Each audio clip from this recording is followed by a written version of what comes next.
Oh yeah. 2105. You made peak power. That's fun, bro. Yeah. All right, how does it feel to make your first 2,000 horsepower? I think it would have been cool like 5 years ago. Now everyone's doing it, so hey, go. So It survived, which is good. It'll tow? It will tow. I mean, with that torque, it'll tow the crap out of the trailer. Yeah.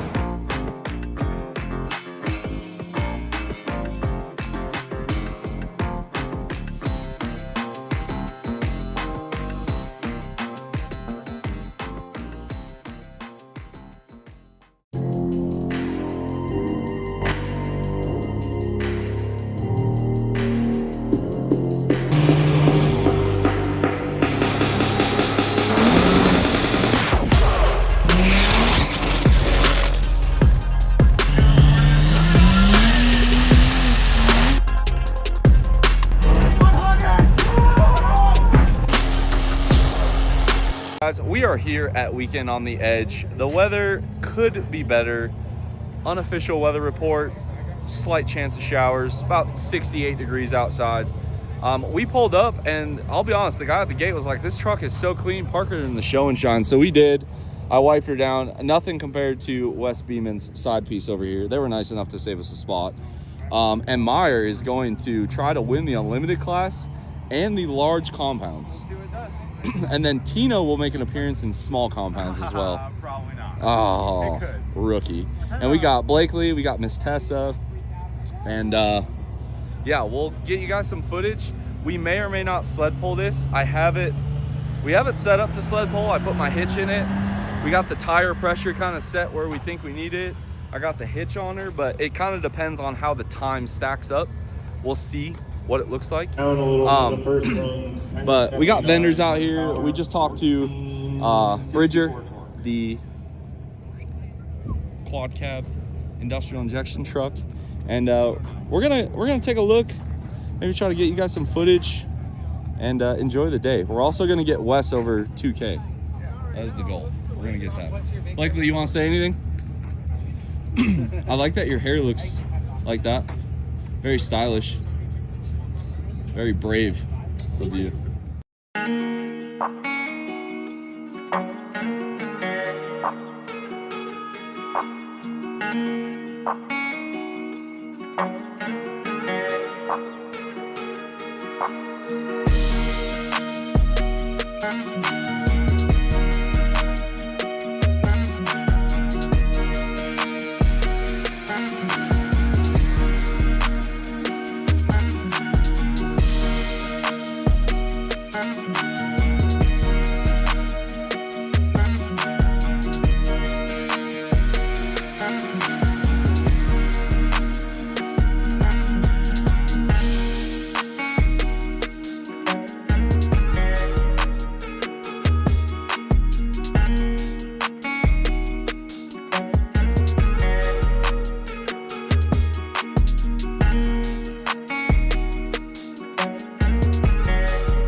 All right, so we got Scrat out here doing the Unlimited.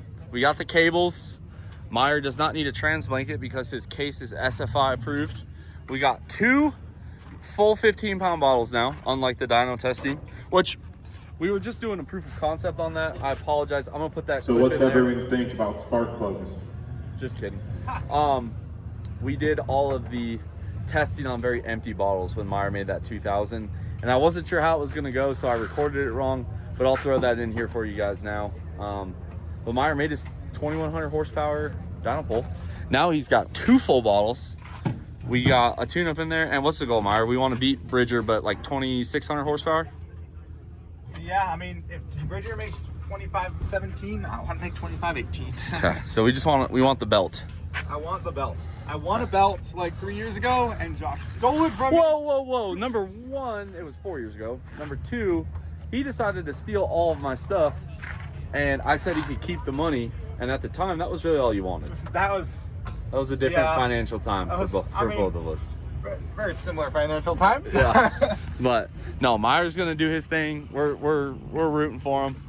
And that's half the reason why we came out. Just Meyer doesn't really need help, but in case he does, we're here.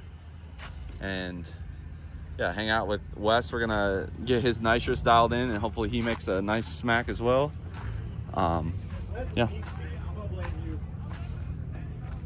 Well, he has a Max 5. You have this Alibaba Max 5. Oh, wow. That is a lot more expensive than Alibaba. I think I saw this on Alibaba, actually. Got Jeremy Schrader in the So. I hope not. I'd cry. Okay, well, either way, Meyer's flashing the tunes in, and we'll see what it does. But we're rooting for Meyer. We're Team Murr. It's appreciated.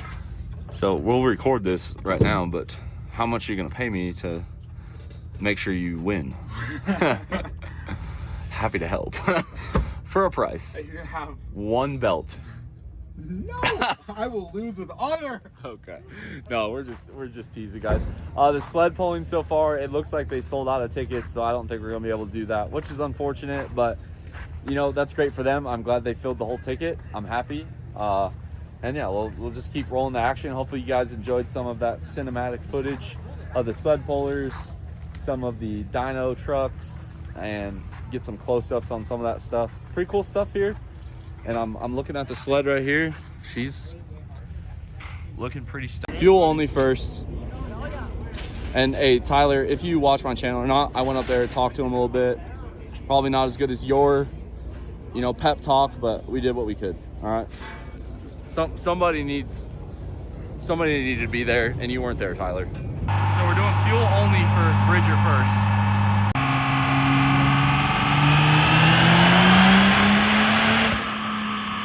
$18.78, guys. So Bridger, it sounds like maybe something like a valve bridge fell off or something. Now it is Meyer's turn. We're gonna get him set up on the roller. So they are getting Meyer strapped. His first pass will be fuel only, large compounds, and then he's gonna turn on the nitrous. So they're gonna go ahead and do the same thing they do for my truck and all the other unlimited trucks. It'll be strapped like that on the axle, strapped down, pulling on the frame, and then they will also chain it as well. And again, Meyer will do fuel only first, and then he will do spray second. All right, Meyer's first pull, fuel only.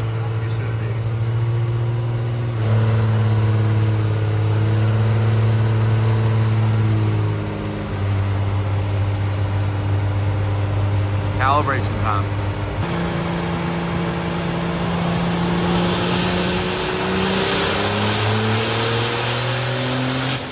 Oh yeah! Woo! How much? 1844. Nice. Gonna try it again. We got it cooled off. Fuel only again. Got it.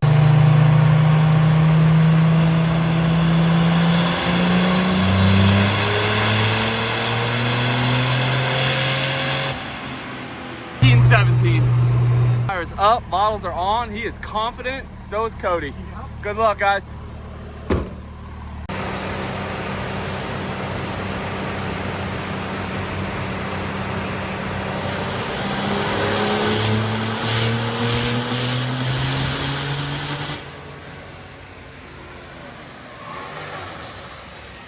Obviously not ideal. There is definitely a hole in the side of his block. But everybody's okay, no fires. What did you do? I don't know, but I'm pretty sure it put a window in the side of the block. I think it's like right there. It's hard to see. Yep, I see it. Yeah. Right there. Yeah, that's kind of where I thought I saw. So. There it is, right there. As Adele would say, hello from the other side. So, just a very unfortunate scenario here. There's now confirmed multiple holes in Myers locked, but and the worst part is he didn't even get a number. The dyno malfunctioned. I've never seen that happen. Cody and Elmer said it's super rare, so it sucks that it broke. It sucks even more because like you don't even know what it made. What? It lost signal or something. Oh, so it downshifted to third? Yeah, it lost signal, so it downshifted to third. We got Dylan Thompson, small single.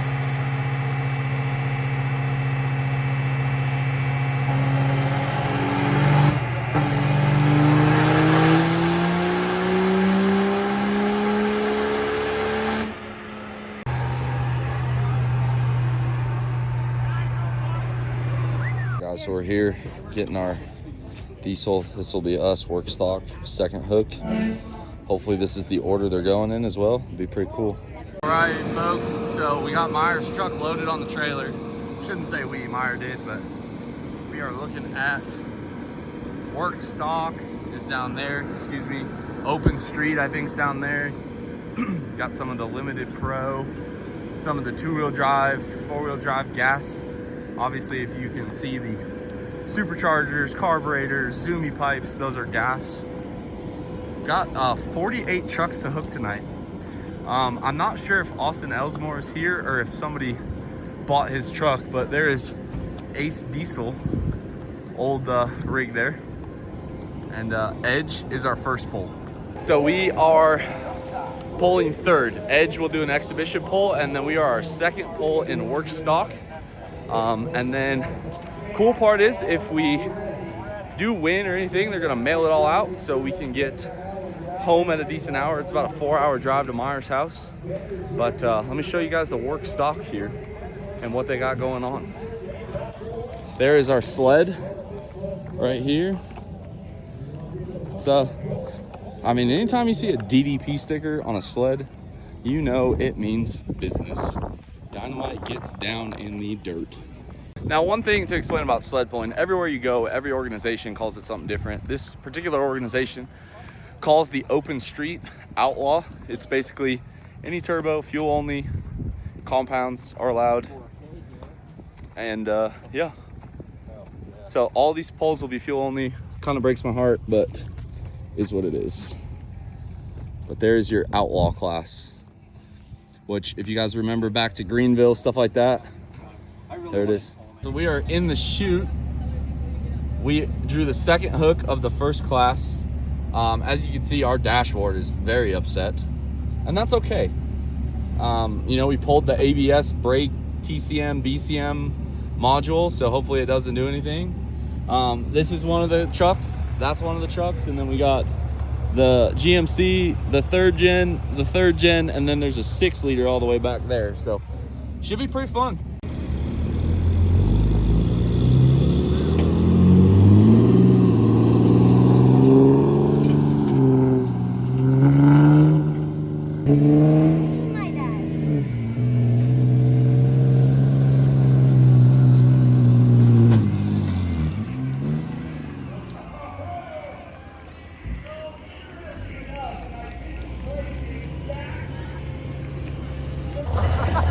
All right, guys, so we just pulled work stock.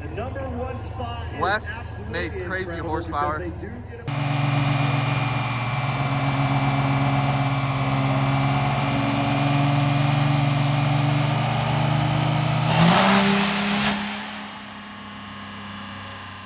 Third, the work stock diesel, it went Ed Schaefer in Chief. Second, Josh McCormick in Toe Pig. And first, Bracken Christensen in Bitter Sugar. All right, green flag.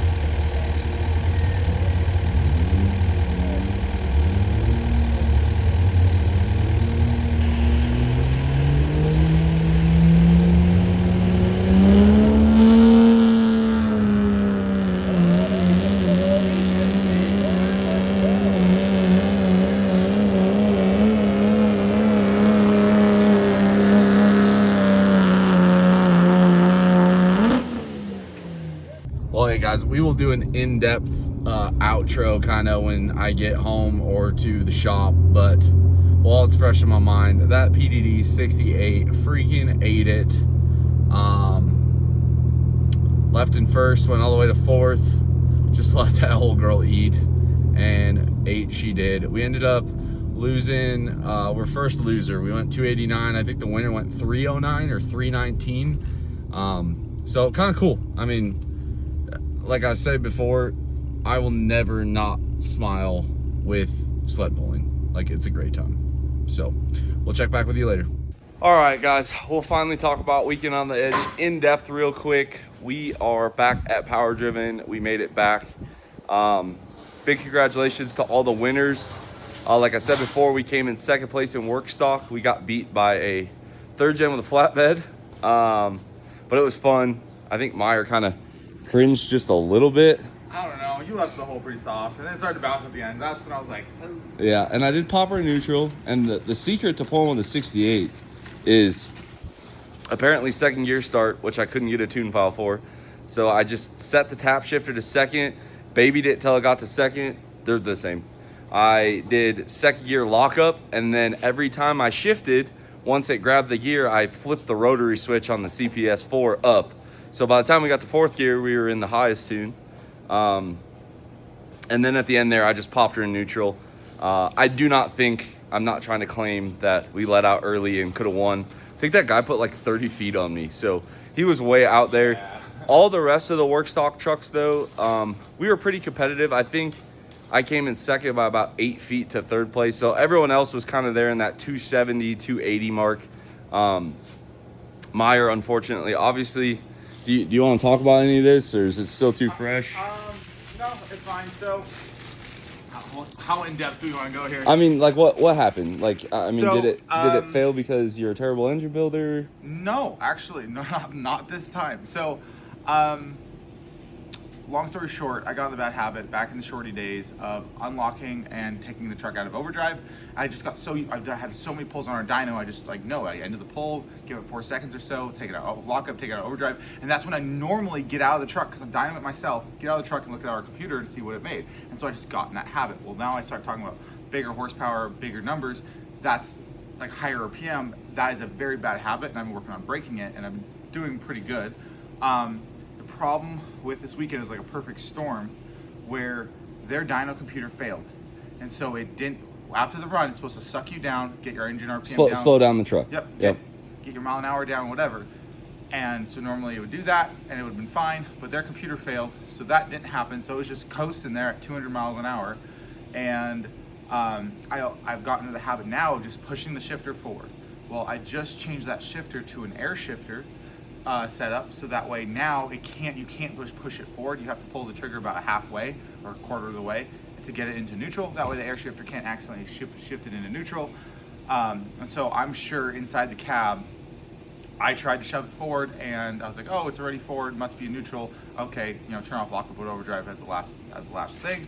Well, when it did that, it downshifted to about 15, according to the data log, it shifted down to about 5,900 RPM, which isn't really that high, but when you zing it up, that's so much harder than just like living there. With no power. Yeah, you gotta remember, that's no power. When you got boost, you got drive, you got pressure in there pushing that piston down. When you pull the engine up to that RPM with like load, like downshift, you're having to like accelerate the pistons by pulling down on the pin, and it just pulls the bottom off the pistons. I'm sure that's what happened in there. And so, I mean, it is what it is. It really sucks because the dyno computer failed. I didn't even get a number from it, which is kind of unfortunate. Like, I kind of wanted to know what it did. Like, it honestly makes me feel better because it didn't fail because we put too big of a tune-up in it. Nope. It survived the tune-up. It did it. I am very convinced that was at least 2,400 horse. And it was going to do it. I think it was going to be great. But it did not survive. It did not get a number. Yeah. And your boy here, I wanted to like blame the truck or something, but I couldn't even do that because I looked at the data log, and you can specifically see my input from the switches turn off. So yeah. Your boy turned that shiz off, and that's No, and again, it just goes to show you anything can happen. I know Wes Beeman ended up winning the Unlimited, 1,700 horse. It was still climbing when it blew an intercooler boot, so I'm sure he'll fix that for this next weekend, which is Diesel Fam in Cedar City, September 27th. My quad cab will be out. To what shape, not sure, but we are going to actively work on that. In the next video, you guys will kind of see the transmission teardown and what our plans are moving forward. Dylan Thompson, thank you for taking us all out to dinner. I appreciate it. He won small single, 901 horsepower, his first ever dyno competition, I believe, with the Northwest Dyno, or his second one. Okay, and he won. I'm trying to think. Bridger won the fuel only big compound class. Meyer still made a heck of a lick. It was 1850. 1844. Bridger made 1871, and then their engine had some weird. It definitely dropped a hole. So I'll be curious to see if they can get that fixed for the remainder of the season. Although season's kind of petering out pretty quick. It's about to start snowing here in Utah pretty soon. So, and then just a big thank you to Wes and Deb. They let us hang out in the shade. They had chairs. Everyone pretty much interacted with my daughter, which was awesome. I also want to say thank you. I got to talk to Charlie Fish for about a half hour. It was good to catch up with 6-liter guys. I still love 6 liters. Maybe, I think a power stroke is in our future. Whether it's a 6.0 or a 6.4, that remains to be seen. But yeah. And then also, guys, check out that podcast we did with the Diesel Performance podcast with Chris Emke and Tim Mahomey. And there will also be another podcast coming out from Power Driven Diesel talking about that dyno run as well. We get into some more data. Sometimes we'll ask questions that I don't always think about when I film these, so I might have left some information out that Will was able to get out of me. And yeah, it was a good weekend. Tessa was there too. Tessa was on the camera for the sled pole, so appreciate her. Meyer got the starting line, and it was a great time. Big thank you to Edge Products and Jacob over there. It ran really smooth. Obviously Cody and Elmer for the dyno. It's always a good time there. Sorry about the coolant that went everywhere, but it was a good time. Anyway, guys, give this one a big thumbs up. Drop your comments down below. Subscribe if you are not already. And as always, I'll catch y'all on the next one.